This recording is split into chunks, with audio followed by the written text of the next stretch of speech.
Today, different formations calling themselves Break the BRICS Coalition will be marching to the Sandton Convention Centre where the BRICS Summit is currently underway. Now, the march is a protest against what the coalition calls the capitalist nature of the BRICS states, their anti-working class behaviour and their environmentally destructive policies. It is their intention to put forward their demands for the world to see. Joining us now, we've got Trevor Ngwane. He is the coordinator for the Break the BRICS campaign. Trevor, good to have you in studio. Welcome. Thank you very much. Now, okay, so let's get to the bottom of this. Why did you form this Break the BRICS Coalition? What's that all about?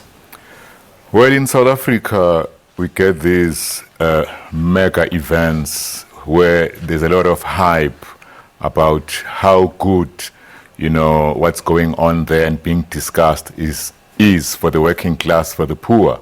So we just want to raise public awareness that there's another side to BRICS, that there might be a price that poor people have to pay. So we're just saying, let's be balanced. Let's look at the pros and cons of this BRICS alliance. Okay, let's do that, because I think a lot of people sit and question what BRICS is really all about, and does South Africa really benefit from this, and how did we find ourselves in this formation of so-called emerging economies? I mean, you've got your India, you've got Brazil, you've got Russia, you've got China, which is a powerhouse, and then of course you've got South Africa. So talk to us about, let's start off with the pros. What's good for South Africa in being that, and especially from an organization that wants to see this break up. So what are the positives for South Africa? Well, in general, cooperation is better than competition. So in a global economic system, characterized by competition, it stands to reason that some countries, some companies, some individuals are going to club together to try and protect their interests, okay? But the same thing goes with even gangsters. They will form gangs, to fight their interest. So the question is, what are the terms of that cooperation and what is its purpose? So we are just looking at the downside. So you don't look at the positives of this. I mean, at the moment, the only positive is that we're part of a formation, but that's as far as it goes. Well, no, there are more positives, but I'm not here to talk about it. I mean, my coalition is called Break the BRICS. I know. And there was enough propaganda last night with Ramaphosa, Jinping, painting this rosy picture. Yeah. They never gave the other side of the story, did they? So I think it's our opportunity to show also the shortcomings. Okay, yeah. Well, then let's talk about the negatives, if that's what you obviously are focusing in on, entirely on the negatives. So talk to me about this. I mean, your big concern is, and you brought up the word, a grouping of perhaps gangsters. Do you think that's what's going on? Well, certainly it's a grouping of banksters, bank owners. As you know, BRICS set up this new development bank in the name of providing alternative financing to developing countries, an alternative to the World Bank, to the IMF. Okay, that's a good thing. But when we look closely at the NDB, we find that it operates the same way as the World Bank and the IMF. For example, you just mentioned reading the newspaper headlines there. There's lack of transparency. For example, some of the money being lended out, the loans, there's corruption. Some of the deals which go on, remember a few years ago, there was the Transnet locomotives which were bought from China by Brian Molefe, the disgraced Eskom head. Yeah, and South Africans paid maybe 30% more, 40% more than they should pay because there were kickbacks, there was bribery involved. Now, today, we see money going to Eskom, but we wonder what's going to happen to that money with so much mismanagement, corruption, incompetence in Eskom. Even still, because there's been so much to talk to turn Eskom around and so much work to turn Eskom around. Lots of promises, new heads, new board. Are you still concerned that even with a loan like this, and let's focus on Eskom for a moment, because 33 billion is what has been pledged to Eskom. We spoke about the terms of that. We don't know what the terms are right now, but at the moment it's a gift, and then it'll be paid back over 20 years to China. But does it still worry you? Do you really think that this money is not going to be used for the good of South Africa and for its power utility? Yeah, let's start with why China is throwing its money around. China has a problem, you know. Most of China's money, China's profits are invested in American bonds, treasury bonds. So China's money is stuck with the USA. Now there's a new maverick president, Trump. So China has a problem now. So it's looking around to find other avenues to actually keep its billions. And it's looking to Africa and countries like BRICS. Yeah. So is that bad? I ask that because South Africa is in a bad position right now financially. We are. I mean, we can't get away from that situation. So you've got a country like China that are coming into South Africa. They have pledged $14.7 billion in investments in South Africa. We're trying to create jobs. We're trying to grow an economy. China is offering us this money. Should we not take it? Well, we should take it, but we should be careful. For example, you know, this loan, there's a 5-year, you know, period of non-payment, grace period. And then, you know, Ramaphosa won't be paying that money.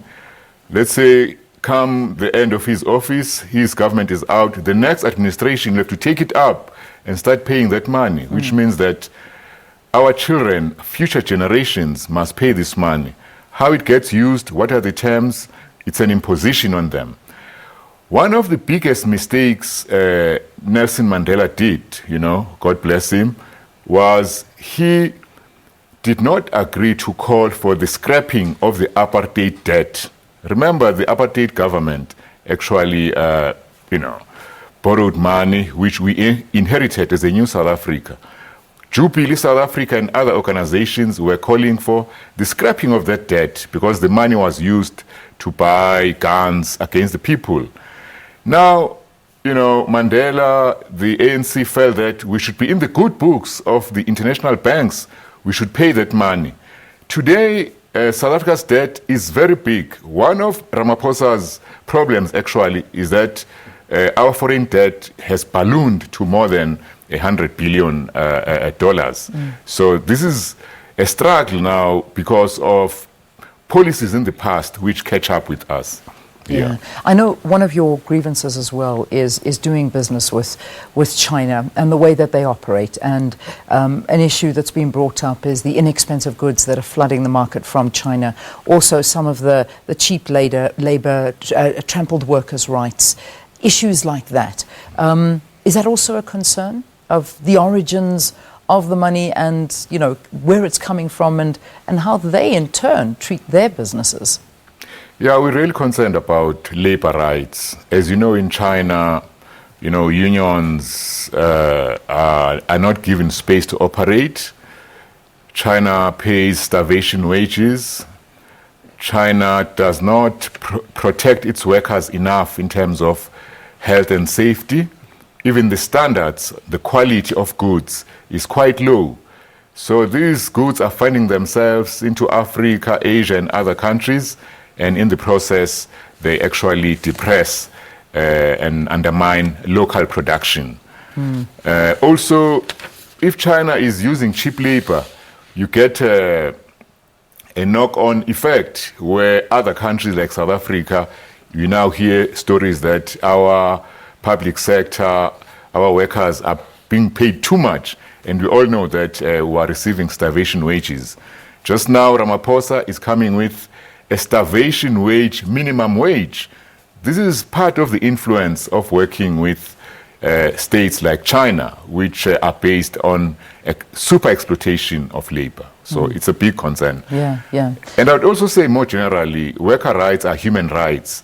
So this is a trampling of human rights if workers are not being catered for properly. Yeah. You know, there's I suppose, an idea that if you are anti-BRICS, you're pro the West. Can we say that that's what you are? Yeah, this is a very interesting thing, because when the ANC, when China, when they pursue pro-capitalist, pro-big business policies, they use the cover, the cloak of the past, of the anti-colonial struggle, you know. So you'll hear the ANC saying, no, good people, we fought for you, we liberated you. Meanwhile, they are busy with self-enrichment. Meanwhile, they are trampling upon the rights of the working class, of the poor. So this is the problem we have. Now, China, Brazil, Russia, you know, their vision yesterday was socialism, that is an egalitarian society. They abandoned that vision, but they still claim, you know, the halo of that vision. So this is not, let me say, honest. It's hypocritical to follow a pro-capitalist line, pro-big business line. Even within capitalism, you get a neoliberal form of capitalism. Free markets allow goods to move around, you know, squeeze out the smaller economies, but all in the name of third world solidarity, which is gone, by the way. Yeah, you know? yeah. Do you think that this is going to ruin trade relations with countries like the US going forward? I mean, we can already see the strain that's being put on China-US relations. Do you think that's going to trickle down to us? Do you think that some of the terms that have been signed between the countries include, you know, I suppose maybe loosening up ties with the US? I mean, these are just some examples. None of us are privy to the information, but is it a concern? Are you worried about things like this?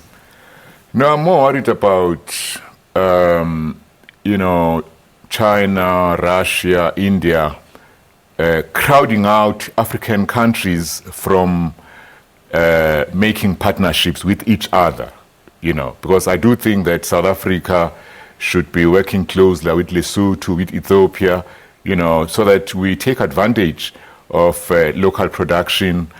We stop shipping off our raw materials, our gold, our copper. We create African markets, you know, we encourage cross-border trading. I think that's a priority. We start developing indigenous medicines, indigenous foods, rather than trying to develop economies which are export-oriented, looking at providing goods, raw materials for China, for Brazil. Look, colonialism, all our raw materials, our gold, our platinum goes to Europe. Now, the alternative now is that let them go to China. What's the difference, you know? So I think the model must change. I think we need a more endogenous, more inward-looking, more protectionist economic policy which prioritizes the poor and the working class. So you marching, your group is marching to Sandton today, to the BRICS Summit? Yes, we are marching. We are meeting at 11 o'clock near the Gautrain station, and then we'll hand over a memorandum complaining. One issue I forgot to mention is environment. So you get South Africa busy getting money to build more coal-fired power stations. And this is amazing because at the moment, not only is there no load shedding, but because of the slowdown in economic growth, there is less use of electricity. Right. So we're against that too. Okay, yeah. Trevor, we have to leave it there. Thanks for talking to us. Thanks for sharing your views. If you agree with Trevor and you find that his views are in fact what you believe in and you're not a BRICS fan, write to us. Let us know how you feel. Trevor Ngwane, he is the coordinator of the Break the BRICS campaign. They're opposed to the BRICS Summit currently underway in South Africa, giving us the perspective in terms of the purpose of the campaign and today's march. Let's take a break.